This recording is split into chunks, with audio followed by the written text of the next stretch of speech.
Hola, ¿cómo están? Buenas tardes, buenas noches, buenos días, no sé en qué momento lo estarán viendo. Soy Alberto Levi, soy Chief International Consulting Officer de SPI, que es Santa Fe Associates International, que es una de las empresas de servicios profesionales más importantes del mundo, una de las 16 primeras.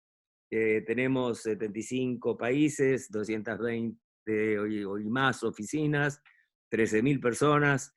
Y bueno, lo que estamos haciendo en esta serie de entrevistas muy exclusivas es entrevistar a gente de primerísimo nivel, a quien respeto y quiero mucho, como va a ser especialmente el caso de hoy, desde hace mucho tiempo. Y yo voy a dejar que hoy Marcelo Melamed se presente él, y que me actualice, porque tiene un currículum que más o menos cada media hora crece, así que mejor que lo diga él. Les mando un abrazo y quédense con nosotros, que va a estar bueno. Marcelo. Hola Alberto, muchas gracias. Bueno, buenas tardes a todos, buenas noches, buenos días, de acuerdo a donde estén, en qué lugar del mundo estén. Bueno, yo soy Marcelo Melamed, en este momento soy vicepresidente de Recursos Humanos para CenturyLink, para lo que es la región Latinoamérica y Asia-Pacífico. CenturyLink es una compañía, para los que no nos conocen, es una compañía que provee servicios de telecomunicaciones, provee servicios de datos, provee servicios de data center, seguridad, CDN, una cantidad de cosas que hoy están muy de moda y que por suerte somos muy necesarios en este nuevo mundo, en esta nueva situación que estamos viviendo.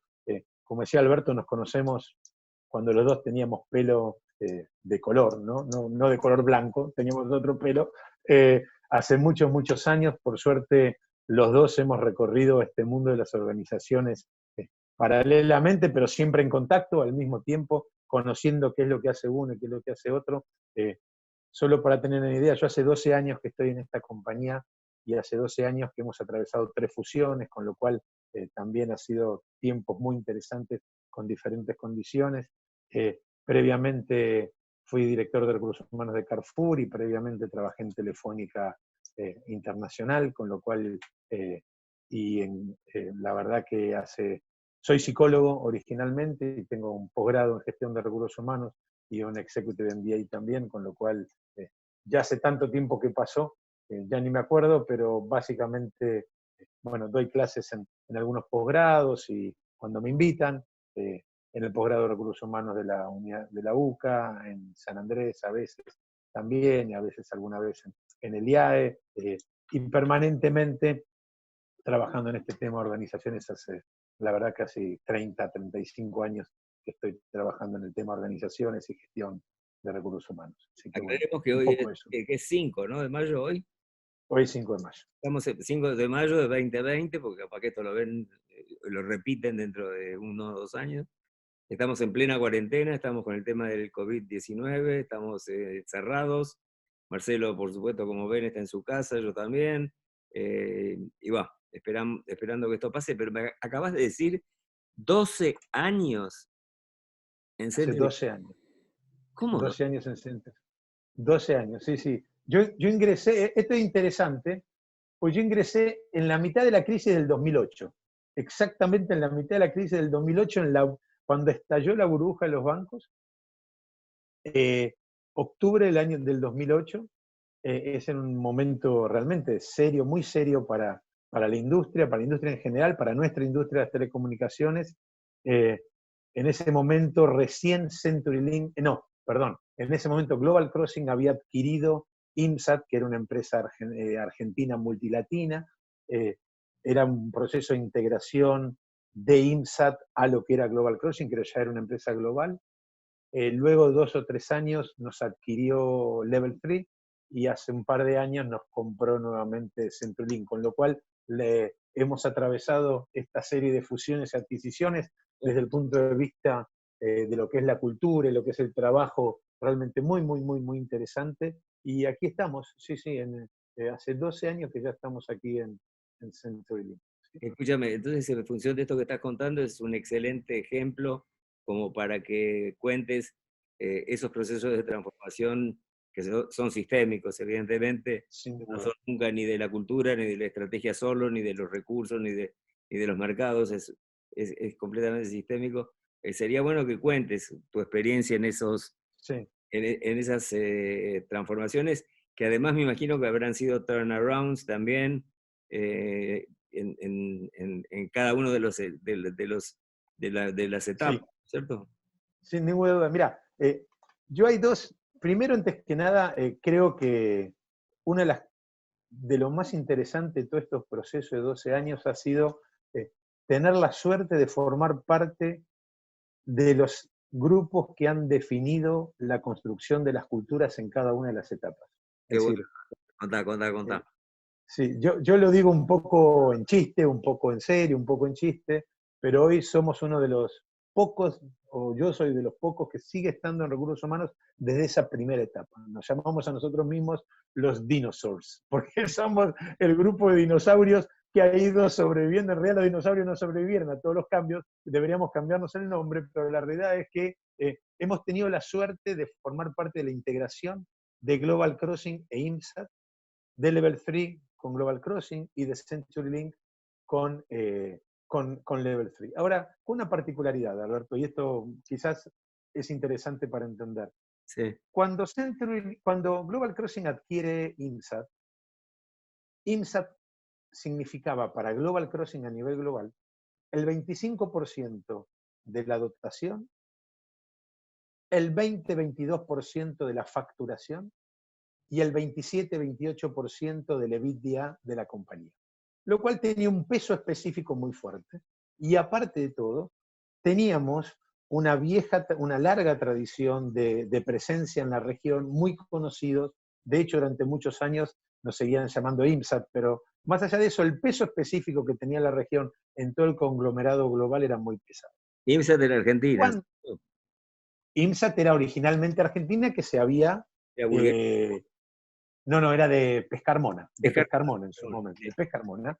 Y se había, de hecho, IMSAT fue una de las primeras multinacionales con origen argentino que Sí. desarrolló todo el concepto de fibra óptica y de transmisión de datos en la región en el momento de la desregulación de la transmisión de datos, al comienzo de la década de los 90. Cuando Level 3 adquiere eh, Global Crossing, la región pasa a tener un peso mucho menor, pero sigue teniendo un 12% del peso de la compañía. Cuando nos adquiere CenturyLink, pasamos a tener solamente un peso del 2-3% del peso de la región Latinoamérica sobre el resto.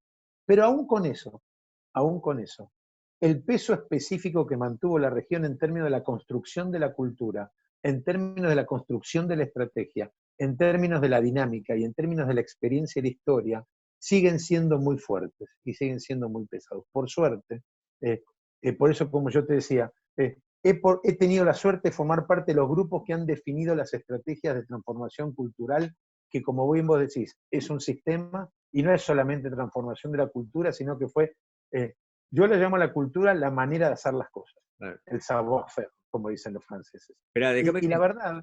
déjame que te interrumpa un segundito. ¿Por qué no describís cómo eran las dos culturas originarias de la primera adquirente y IMSAT? Perfecto. Sí, Interrumpo. a esto iba a ver. Después lo retomo. No, fantástico. Imagínense, Global Crossing era una empresa americana con sede en New Jersey que había sido, previo a este momento, unos 2 o 3 años antes, la segunda o tercera quiebra más importante de Estados Unidos. Había sido una quiebra prácticamente de 16, entre 12 y 13 billones de dólares. El proceso posterior de reconstrucción se transformó en una manera de ampliarse a nivel global de un acuerdo con los acreedores y generó una cultura muy asociada a dos factores: control estricto de costos, mucha certeza de cada una de las decisiones que se toman y el retorno de la inversión de esa inversión, y la intención de construir culturalmente una comunidad global. Una compañía que intentó, al incorporar a IMSAT, termina de tener la última pata de presencia global en Estados Unidos, en Europa, en Asia y Latinoamérica. Pero cuando le IMSAT, va mal, perdón, cuando le va mal, antes de adquirir IMSAT, eso que sí, fue Chapter 11, entraron en Chapter 11. Entraron en Chapter 11, ¿y cómo resucitó? entra a partir de una reconversión de los papeles, de una reconversión de la deuda y de una prolongación de los tiempos de los bonos que se habían comprado en su momento. Para tener una idea, porque a veces se pierde la visión, Global Crossing es la dueña, o era la dueña en su momento, de los principales cables submarinos de fibra óptica que transmiten los datos, la Internet, a nivel global. Ah, Si uno imagina el planiferio, e imagina los océanos, e imagina los continentes, la manera de unir los continentes y los países para que transfieran los datos es a través de la fibra óptica. Estos cables submarinos eran los que había tirado en su momento con una visión bastante interesante Global Crossing. de Esa esa es la cultura Global Crossing. sin de cruzar el globo. Exactamente. La cultura IMSAT es la cultura que uno puede definir la cultura del pionero. El pionero entrepreneur. Las dos condiciones son las que combinaban y se combinaban en IMSAT. ¿Por qué? Primera empresa que desarrolla el concepto de cables de fibra óptica y de unión de fibra ópticas en la región Latinoamérica, que comienza en Argentina, se expande a Colombia, de Colombia pasa a Venezuela, de Venezuela pasa a Ecuador, de Ecuador pasa a Chile, de Chile pasa a Perú, de Perú y termina con la consolidación en Brasil, con lo cual había unido a través de fibra óptica toda la región latinoamericana y se había convertido en un referente de lo que era también la transmisión de datos y la construcción de redes privadas virtuales para empresas. Con lo cual una idea muy fuerte de pionerismo, una idea muy fuerte de entrepreneur, y donde todo el mundo que trabajaba en la compañía era muy joven, con mucha visión de futuro, con un fuerte concepto de ingenieril, también de paso a paso y de construcción de futuro. Con lo cual se unieron dos compañías, una local regional y una global, y la intención de ese en primer momento, de esa integración, fue de construir la manera, por eso decía lo del savoir-faire, cómo hacer las cosas de manera similar, no importa donde uno estuviera. Ese quizás era la manera de pensar Global Crossing y desde la cultura. Entonces, fue determinar procedimientos, procesos, políticas, mecanismos de interacción entre las diferentes regiones, integración hasta idiomática, Alberto. Te va a parecer gracioso, pero yo siempre digo que una de las cuestiones que más me sirvió para ser contratado tuvieron que ver con dos cuestiones.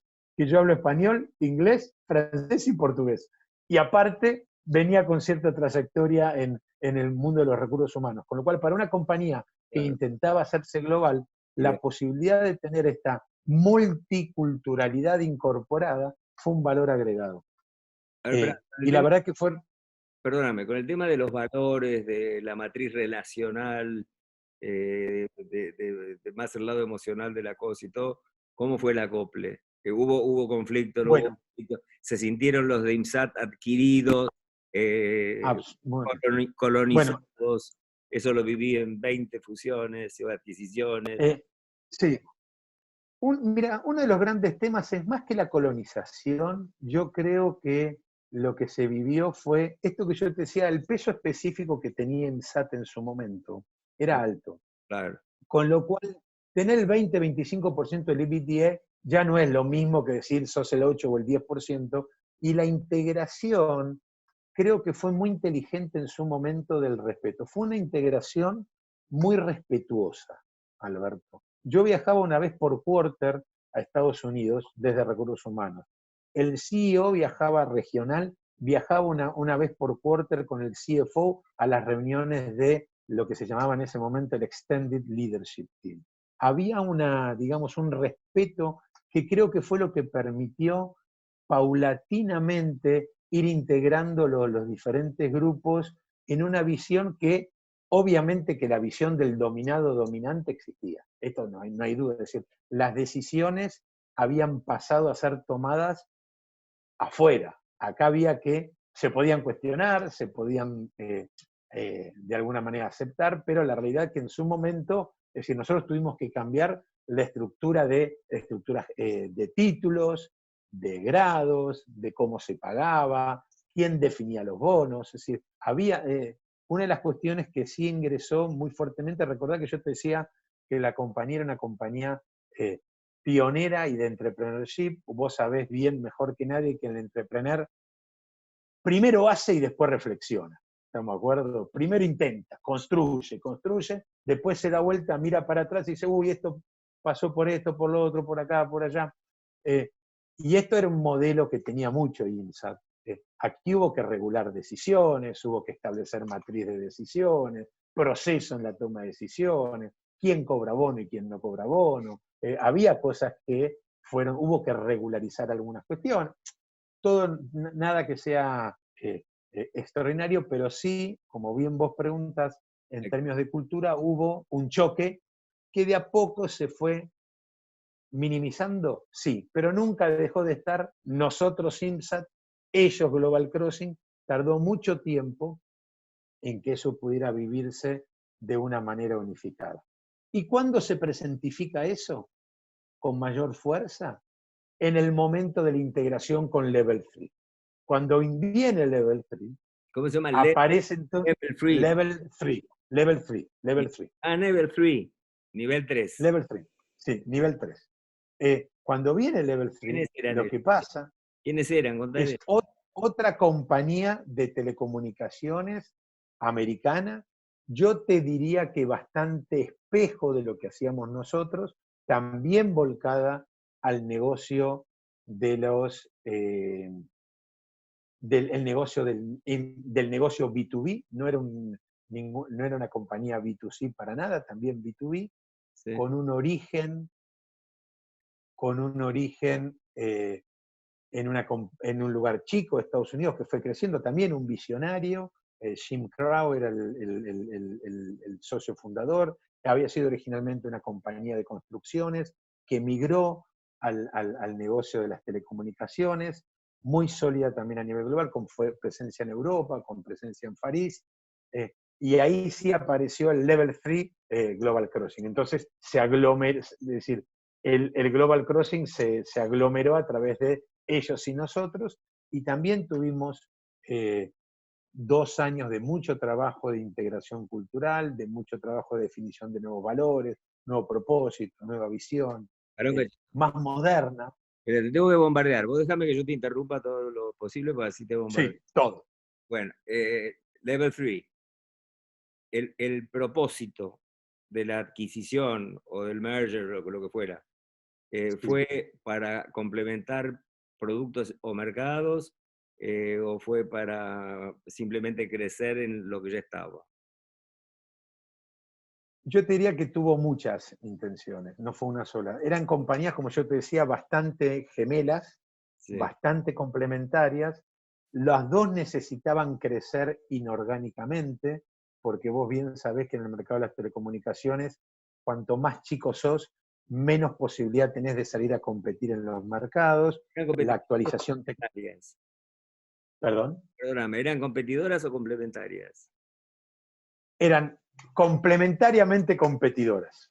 ¿Está bien? Cuando yo digo, decir, a lo que voy es competidoras porque iban al mismo mercado, pero no tenían exactamente la misma red. Había una red, en la red tirada era bastante complementaria. La presencia en Latinoamérica, por ejemplo, Level 3 tenía mucho más presencia en Europa que Global Crossing. Pero Global Crossing tenía más presencia en Latinoamérica que Level 3.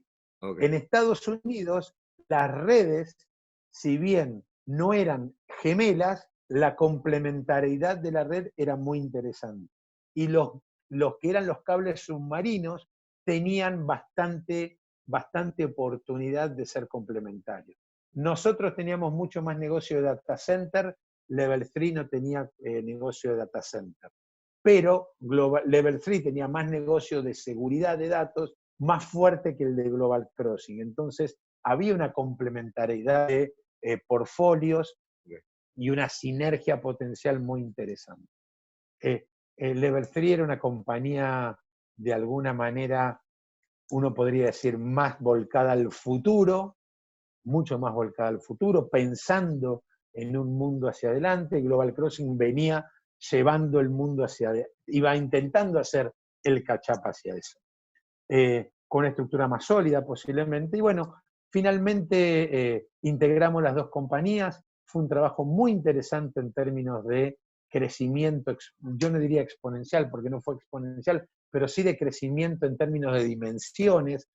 Todo ya pasamos a ser una compañía de prácticamente 15.000 empleados, ya tiene otra dimensión, iba a ser una compañía con presencia mucho más sólida en los diferentes países, con una compañía con una vocación de desarrollar tecnología, de desarrollar patentes, una compañía donde en un mundo que veíamos venir permanentemente, y que estábamos inmersos en el mundo del mundo de la transformación digital, el mundo de la transformación de los procesos, el mundo de la transformación de la manera de hacer las cosas, intentando construir ese nuevo mundo, siendo una red muy sólida, con mucho conocimiento técnico, y hace 2 años y medio aproximadamente viene digamos, la gran integración al pasar a ser una compañía de 45.000 personas a nivel global, y esto ya es realmente otra cosa, tiene otra dimensión. ¿Cuál fue el punto, cuál fue el gatillo de eso? ¿Por qué pasa Y de 15 porque nos compra CenturyLink, que era una compañía muy grande también. Era una compañía de prácticamente 28.000 empleados. La combinación de las dos termina siendo una compañía de 40.000, con dimensiones completamente diferentes. ¿Pero qué hacía Aún en ¿Qué hacía antes CenturyLink y cómo era? CenturyLink era una empresa con origen en Monroe, Luisiana, para tener una idea, Monroe, Luisiana, medio oeste, bien americano, Yo lo un entiendo. pueblo bien americano. Explicarlo a la gente. Comenzó con... Sí, Yo ya entendí, pero explicarle a la gente qué es eso. Imagínate, comenzó siendo una compañía de telefonía rural hace 40 años, 45 años, fue creciendo, adquiriendo compañías. Su CEO, hasta hace 1 año y medio, fue CEO de la compañía durante 35 años, creció con la compañía, hizo desarrollar la compañía con fuertísimos valores asociados a la ética, a la religión, a la fe, a la honestidad, muy arraigados. Yo tengo una anécdota que a mí me sorprendió muchísimo, y lo vas a entender bien. Yo la primera vez que voy al headquarter de Luisiana, en Monroe, era creo que una semana antes o 3 días antes de Thanksgiving, del Día de Acción de Gracias, con el peso que tiene eso para Estados Unidos. Sí. Ese día... Más en esa zona. Yo no lo vi, y más en esa zona, yo no lo vi nunca, Alberto, te lo garantizo. El CEO de la compañía puso una especie de atril en el centro del hall principal. La compañía tiene 4 pisos hacia arriba, con balcones que dan a ese hall principal. Y el CEO de la compañía hizo no era una oración exactamente, fue como una locución en la cual agradecía a todos los empleados y les agradecía por lo que habían hecho. Había una fuertísima comunión entre los empleados y el CEO, el mensaje que transmitió en la importancia que para él tenía Thanksgiving, le sacó el contexto religioso de alguna manera, porque lo amplió a cualquier fe y a cualquier religión. Terminó su alocución, en ese edificio trabajan más o menos unas 3.000 personas, se paró en la puerta del comedor y pasaron todos los empleados y uno por uno les dio la mano, les agradeció les reconoció por lo que habían hecho, les preguntaba por la familia porque algunos los conocía, por los hijos. Fue una escena realmente de increíble, de película. Y después almorzamos todos juntos en ese enorme restaurante, todo, cosa que ahora no podríamos hacer con el COVID, obviamente, cosa del pasado que hoy no se pueden. Y fue parte, yo entendí mucho de la cultura